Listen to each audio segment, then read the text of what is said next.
Chapter 1. The Line in the Sand. The tweet, as always, was a lightning bolt. It crackled across the news wires, jolted cable news anchors awake, and set Washington, D.C. buzzing like a disturbed hive. Judge Boasberg, a disgrace, obstructing justice, siding with the radical left. His ruling on deportation order is a joke. Impeach. President Donald Trump, never one for subtlety, had thrown down the gauntlet, and this time, it wasn't just another attack on a political opponent, a media network, or a rogue bureaucrat. This was an assault on the judiciary itself, a direct challenge to the independence of the courts, an escalation in his battle against what he called the deep state. The name now at the center of the storm? Judge James Boasberg, Chief Judge of the U.S. District Court for the District of Columbia. The uproar was immediate. Legal scholars, pundits, and constitutional experts flooded the airwaves, decrying the president's attack on the judiciary as an unprecedented threat to the rule of law.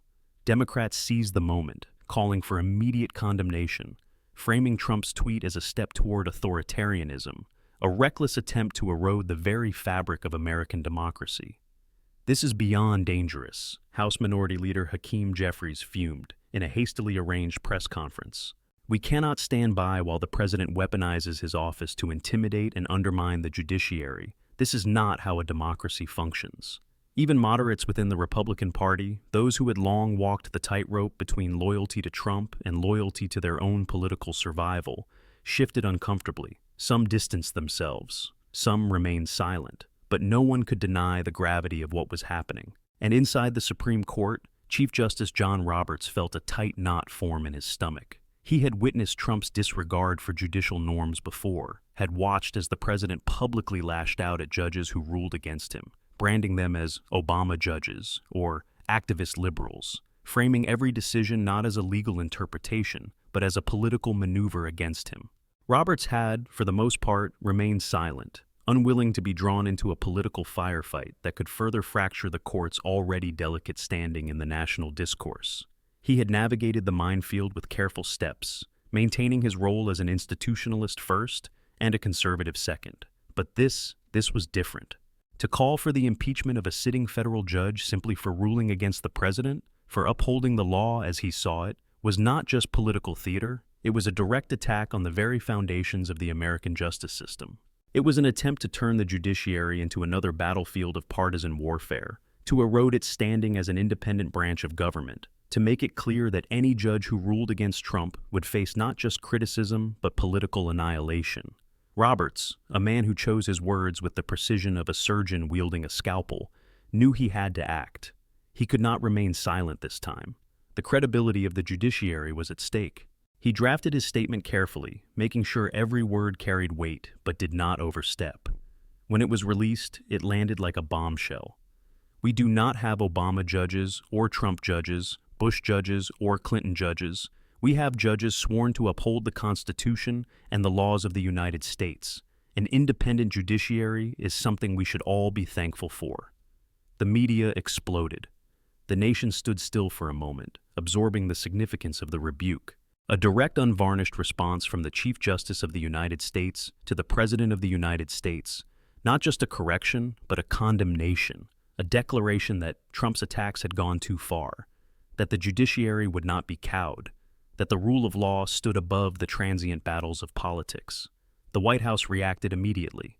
Trump, predictably, did not back down. Instead, he escalated. Within hours, another Truth Social post landed with the force of a missile. John Roberts is wrong. There are Obama judges. There are activist judges who are working against the will of the American people. If the judiciary wants to be respected, they should stop interfering with the work of the president. The message was clear. Roberts could claim impartiality all he wanted, but to Trump and his followers, the courts were just another arm of the deep state, another institution that had long lost its credibility by siding against America First policies. The battle lines were drawn. The media cycle intensified, with legal scholars weighing in on the significance of the moment. Some called it a necessary defense of judicial independence, while others saw it as a dangerous precedent, a Supreme Court justice directly engaging in political discourse in a way that could forever change the perception of the court's neutrality.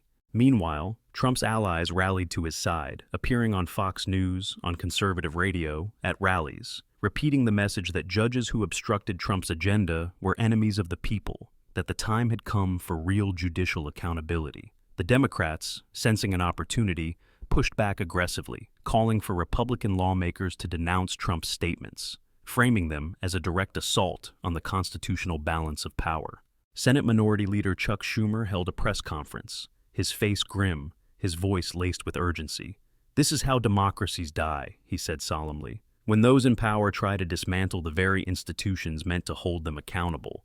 This is not just about one judge. This is about the survival of an independent judiciary." The question was no longer just about Judge Boasberg. The question now was whether the battle Trump had started would escalate into something far greater, something that could redefine the balance of power in Washington. And as the fight raged on, one thing was certain: neither side was willing to back down. Chapter 2. The meeting 2 days later, President Trump, accompanied by his chief of staff, entered the hallowed halls of the Supreme Court, his footsteps echoing against the marble floors, his expression unreadable but his posture unwavering. He was ushered into a private office where Chief Justice John Roberts waited, his face carefully neutral, betraying nothing of the battle that was about to unfold. The air in the room was thick with tension, the kind that lingers between two powerful men who both know they will not concede easily. This was not a courtesy call, not a moment of mutual respect between two co-equal branches of government.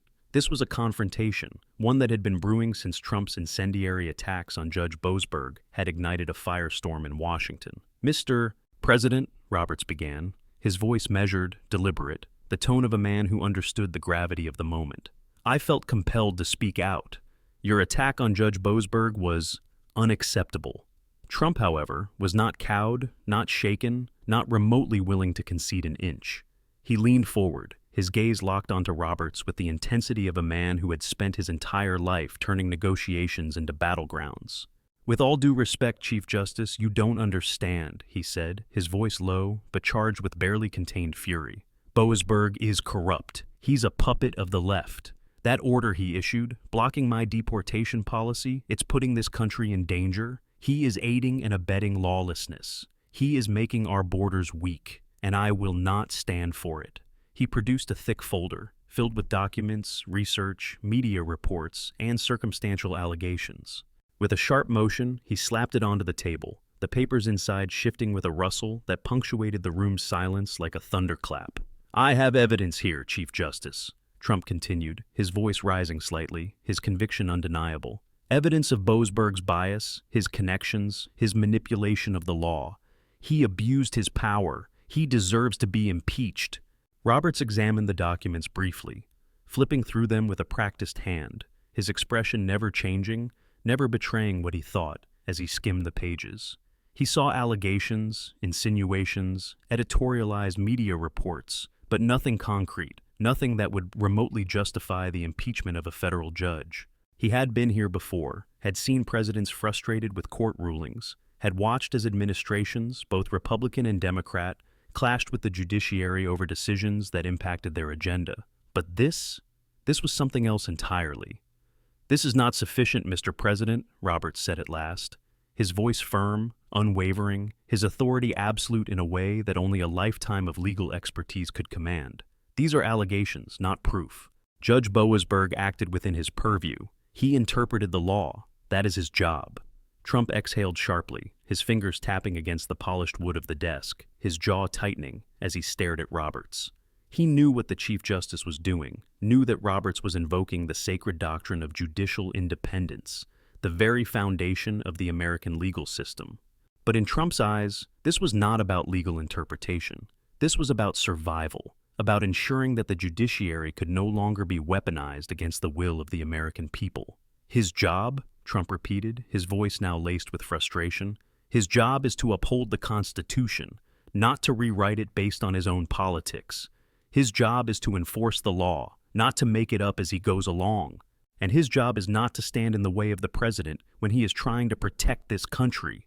Roberts did not flinch, did not waver under Trump's intensity. Instead, he folded his hands together, his voice even, controlled, resolute. "Mr. President, I understand your frustrations, But impeachment is not a tool to remove judges simply because you disagree with their rulings. If you truly believe Judge Boasberg has committed wrongdoing, then present a legal case, not a political one. The judiciary is independent for a reason. We are not politicians. We are arbiters of the law. The room fell into a heavy silence, the weight of Roberts' words settling like lead. Trump studied him for a long moment, his instincts telling him that this was a fight that would not be won here, not today. But he also knew something Roberts did not fully grasp. The court of public opinion was not bound by legal doctrine or constitutional principles. It was emotional, reactive, driven by outrage and the hunger for justice as the people saw it. And Trump excelled in that court. He stood slowly, smoothing out his tie, his movements calculated, measured. "Fine, Chief Justice," he said finally, his voice cool, a hint of amusement creeping in. "You stick to your principles, and I'll stick to mine. But I can promise you one thing.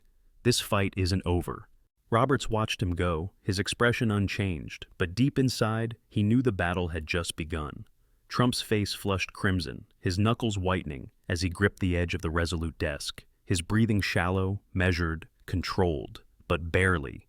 He had stood before kings, CEOs, world leaders, hostile journalists, impeachment trials, and witch hunts. And yet here he was, face to face with a man who, despite all the political weight Trump had amassed, refused to bow. "His job," Trump thundered, his voice booming through the Oval Office, the room thick with confrontation, with two immovable forces colliding head-on. "His job is to protect this country, not to coddle criminals and open our borders to terrorists, not to sit behind a mahogany bench and throw obstacles in the way of a president who was elected to fix the mess people like him created." Chief Justice John Roberts did not flinch.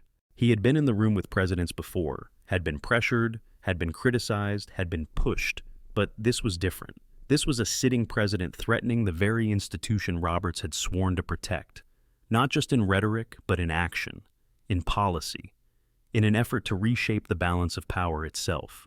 "The judiciary is independent, Mr. President," Roberts reiterated, his voice hardening, his usual careful restraint now carrying an unmistakable edge, an unshakable certainty. "It is not an arm of the executive branch. It is a check on power. And if you continue down this path, if you pursue this frivolous impeachment, you will face the full force of that check." Then, in a moment that would define their showdown, Roberts leaned forward, his hands folded tightly, his voice dropping to a dangerous whisper, his eyes locked onto Trump's with an intensity rarely seen in the chambers of the Supreme Court. "I will not hesitate to support impeachment proceedings against you myself if you undermine the integrity of this court any further."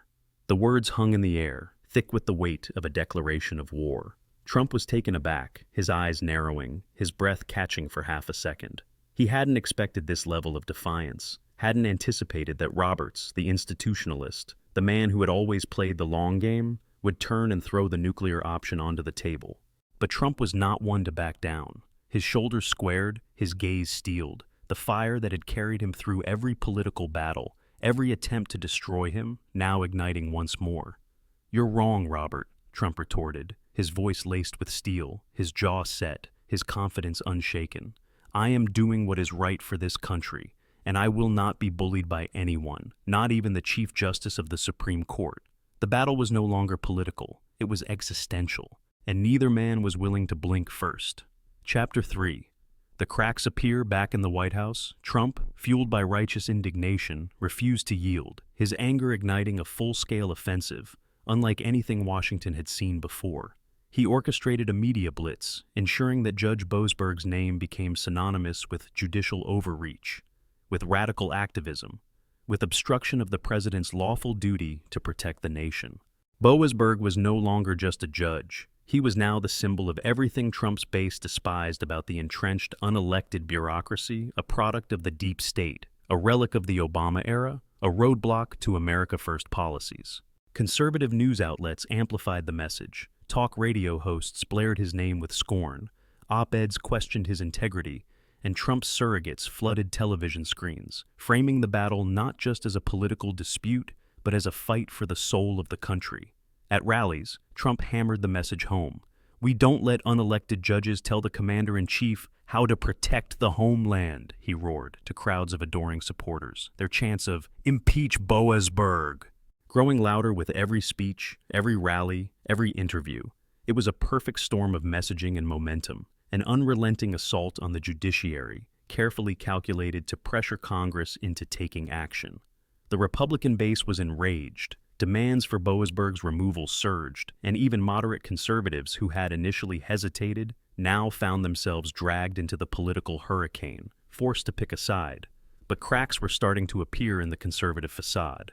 Not everyone was on board with Trump's relentless attacks on the judiciary, and as the pressure mounted, the first signs of dissent began to emerge from within his own ranks. Justice Brett Kavanaugh, a staunch conservative and a Trump appointee, privately expressed his reservations to Chief Justice John Roberts, his concern rooted not in partisanship, but in principle. He had survived his own grueling confirmation battle, had been branded by the left as an extremist, had weathered the worst the opposition could throw at him, but he was also a believer in judicial restraint. He had stood by Trump's policies, had sided with him on crucial rulings, but this was different, targeting a sitting judge not for criminal wrongdoing, but for issuing a ruling the administration disliked. That set a dangerous precedent. That eroded the public's trust in the courts. He worried that if the judicial branch became just another political battleground, the damage would be irreversible. While he agreed with Trump's broader immigration goals, he did not believe that attacking judges was the right way to achieve them.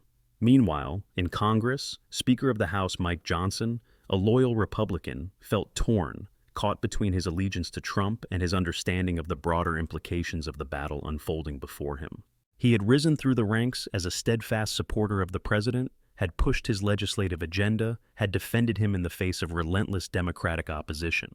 But he also recognized the fine line they were walking, saw the potential for this conflict to deeply divide the party and the country. If the Republicans embraced a full-on war against the judiciary, where would it end? If they impeached Boasberg, what was stopping future administrations from targeting conservative judges the moment they issued a ruling the left didn't like? Johnson knew that Trump's influence over the party was unmatched, but he also knew that if this turned into a constitutional crisis, it could permanently damage the conservative movement, making judicial independence a casualty of short-term political battles. The biggest defection, however, came from Senator Lindsey Graham, a longtime Trump ally, a man who had defended the president through 2 impeachments, who had stood by him even in his most controversial moments.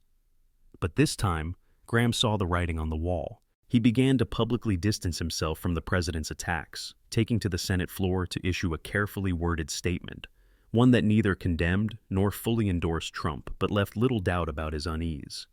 "I respect the concerns of the president and the American people regarding judicial activism," Graham said, his voice steady but firm. "But we must be careful.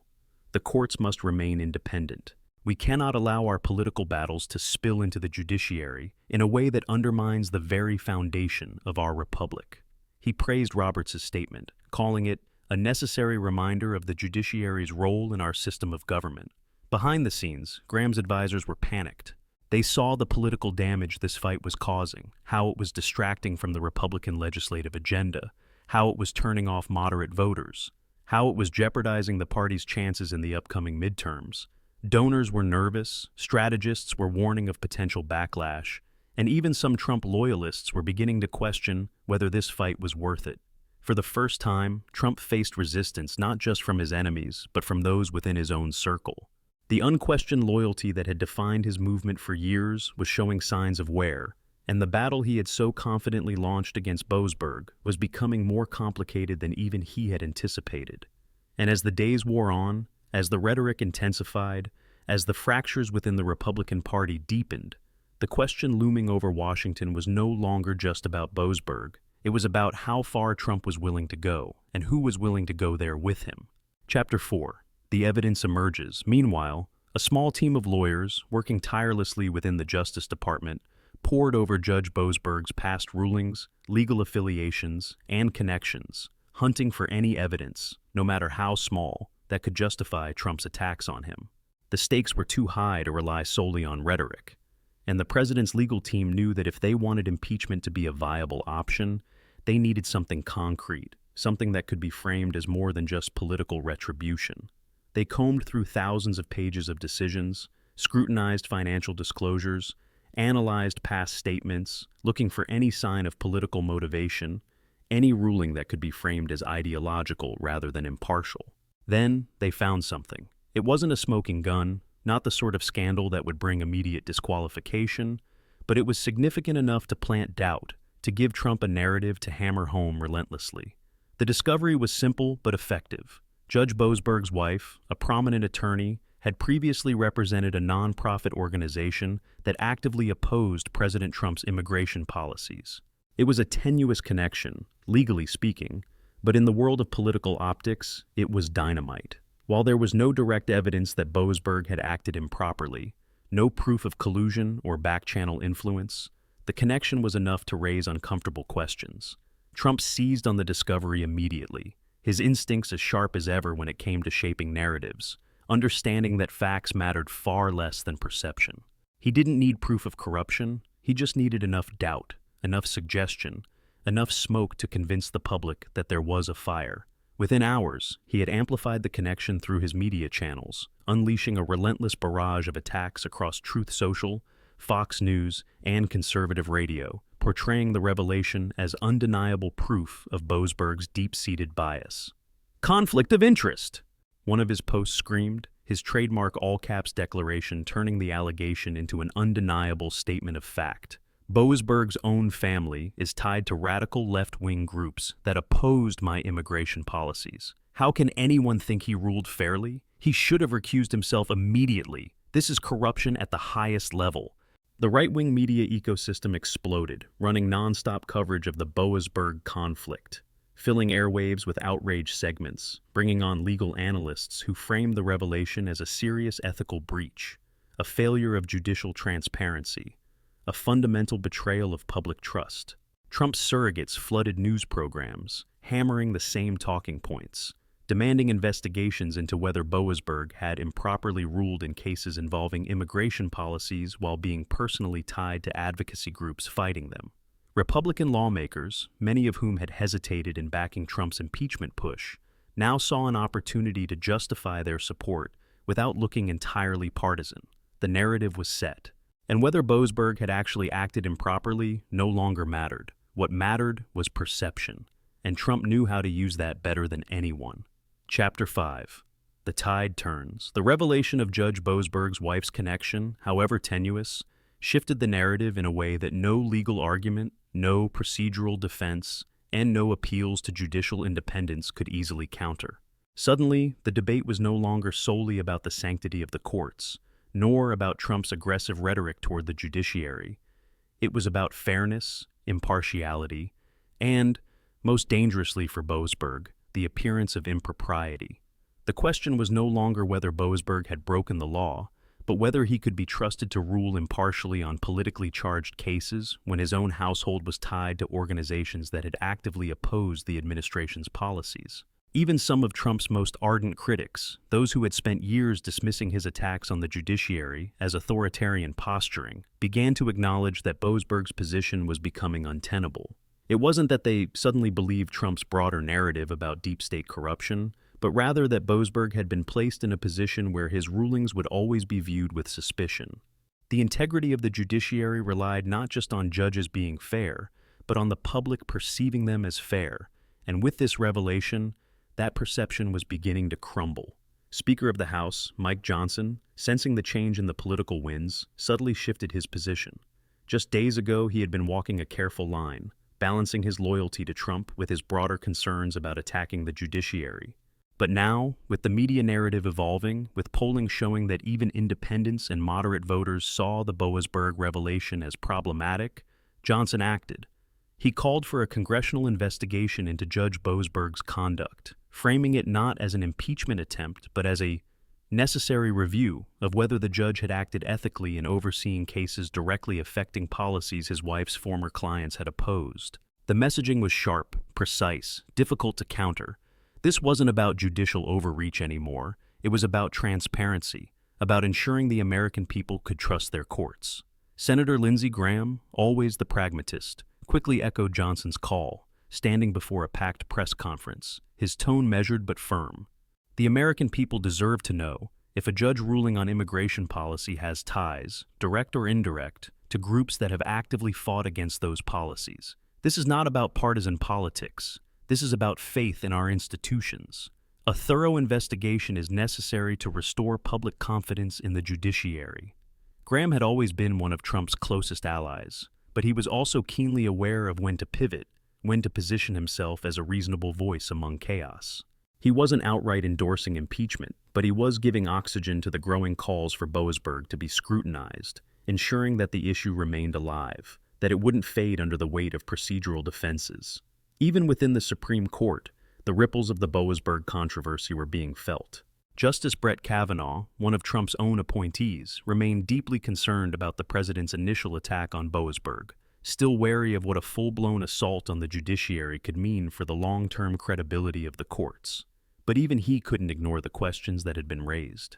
He privately urged Chief Justice John Roberts to encourage Boasberg to consider recusing himself from future immigration wars, framing it as a way to preserve the dignity of the court and prevent further politicization of the judiciary. Kavanaugh wasn't endorsing Trump's attacks, but he saw the writing on the wall. Boasberg had become a liability not just for Trump's enemies, but for the entire judicial system. The pressure was mounting, and Boasberg, for the first time, found himself in an impossible position. His defenders were dwindling, his reputation was no longer that of an impartial arbiter, but of a judge whose credibility had been compromised by forces beyond his control. And as the calls for investigation and accountability grew louder, the question was no longer if Boasberg would survive this storm, but rather how much damage would be done before the inevitable reckoning arrived. Chapter 6. Victory. Faced with mounting pressure from all sides, Judge James Boasberg made a difficult decision, one that would forever mark his tenure on the bench and set a precedent for future battles between the judiciary and executive power. He recused himself from any future cases involving President Trump's immigration policies, a move that, while not an admission of guilt or wrongdoing, was undeniably a concession to the relentless scrutiny and political firestorm that had engulfed him.